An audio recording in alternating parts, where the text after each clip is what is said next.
नमस्कार. श्री स्वामी समर्थ. भल्या पहाटे उठून काकडा भजनाने तुकाराम महाराजांच्या दिवसाची सुरुवात व्हायची. नित्यप्रमाणे पांडुरंगाचं नामजप करत स्नान करून विठ्ठलाची पूजा झाली. तुळशीला वंदन करून महाराज घराबाहेर पडत असतानाच जिजाबाईने जोराने हाक दिली.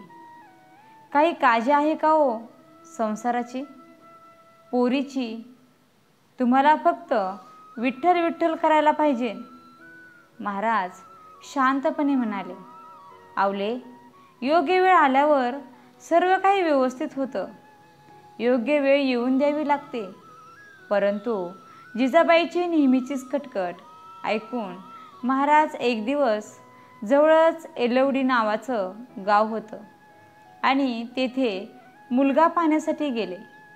तुकाराम महाराज आपल्या घरी आलेले पाहून त्यांना खूप आनंद झाला आणि महाराजांची मुलगी भागीरथी आपल्या घरी द्यायची हे जेव्हा त्यांनी ऐकलं तेव्हा आपलं जीवन परिपूर्ण झालं. संत कुळातील मुलगी आपल्या घरात येणार म्हटल्यावर त्यांना अत्यानंद झाला. अखेर लग्न झालं. भागीरथी महाराजांच्या गळ्यात पडून रडू लागली. महाराजांनी भागीरथीच्या तोंडावरून हात फिरवला आणि म्हणाले, नांदा सुखानं, नांदा, पण विसरू नको तू तुकाराम महाराजांची मुलगी आहे. भागीरथी नांदायला सासरी गेली. इकडे महाराजांचं जीवन पुन्हा पूर्ववत सुरू झालं. भजन कीर्तन, नामस्मरण, नित्यसेवा सुरू झाली. भागीरथीचं एलवडी गाव जवळच होतं, पण येणं जाणं नव्हतं. देहूची माळीन भाजी विकायला एलवडीला जायची. रात्री देहूमध्ये झालेलं आपल्या बापाचं तुकाराम महाराजांचं कीर्तन ऐकण्यासाठी भागीरथी माळीनबाईची आतुरतेने वाट पाहायची. कारण माळीनबाई रोज तुकारामांच्या कीर्तनाला जात असायच्या. महाराजांचं कीर्तन, त्यांचा उपदेश ऐकून भागीरथीचे डोळे बापाच्या आठवणीनं भरून यायचे.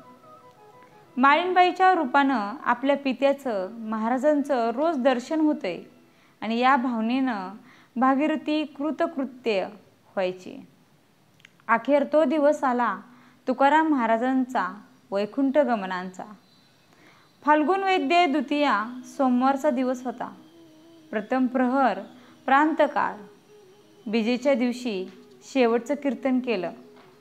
गावातील सर्व लोकांचा निरोप घेतला.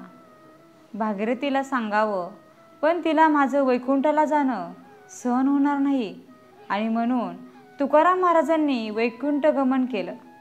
देहू गावचं रत्न गेलं. देहू गाव शोकसागरात बुडून गेलं. सर्व निश्चल बसलेले. कुणाचं कशात लक्ष लागत नव्हतं. पण शेवटी पोटा पाण्यासाठी काहीतरी करावं लागतं म्हणून ती माळीनबाई एलवडी गावाला भाजी विकण्यासाठी निघाली आणि जड पावलाने भागीरथीच्या दारात पोचली. बरेच दिवस माळीनबाई का आली नाही? माळीनबाई, आला नाही तुम्ही? माळीनबाईचा चेहरा का उतरलाय? असा प्रश्न भागीरथीने माळीनबाईला विचारला आणि जड अंतकरणाने माळीनबाई म्हणाल्या, भागीरथी, तुझे बाबा माझे गुरु जगद्गुरु तुकाराम महाराज बीजेच्या दिवशी संदेह वैकुंठाला गेले. आपले बाबा वैकुंठाला गेले आणि हे ऐकून भागीरथी धाय मोकलून रडू लागले. परंतु बाबा मला न सांगता वैकुंठाला जाणार नाहीत आणि या विचारानं भागीरथीनं तुकाराम तुकाराम नामजप सुरू केला आणि आपल्या कन्येचा आवाज ऐकून तुकाराम महाराज वैकुंठात सावध झाले.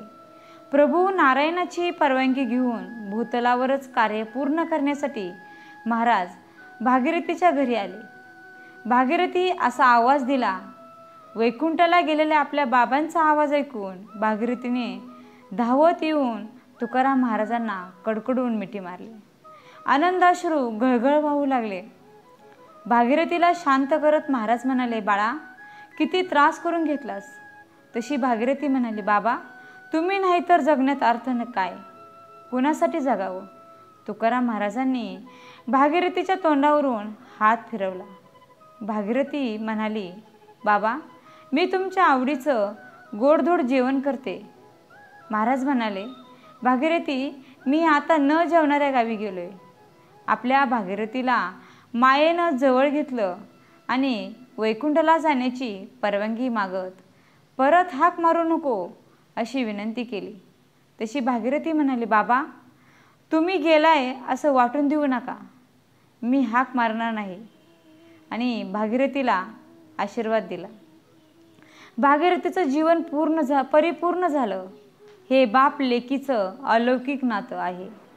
मुलगी बापाला आईच्या मायेने जपत असते आणि बाप आपलं दुःख आईच्या हृदयासमान लेकीला सांगून मन हलकं करत असतो. जगद्गुरू तुकाराम महाराज आणि भागीरथीचं हे नातं बाप लेकीच्या अलौकिक नात्याचं हृदयस्पर्शी उदाहरण आहे. आणि म्हणून असं म्हणतात की बापाचं लेकीवर जरा जास्तच प्रेम असतं, कारण एका लेकीसाठी एका बापालाही वैकुंठाहून यावं लागलं होतं. रामकृष्ण हरी. धन्यवाद. व्हिडिओला लाईक, शेअर आणि सबस्क्राईब करायला विसरू नका.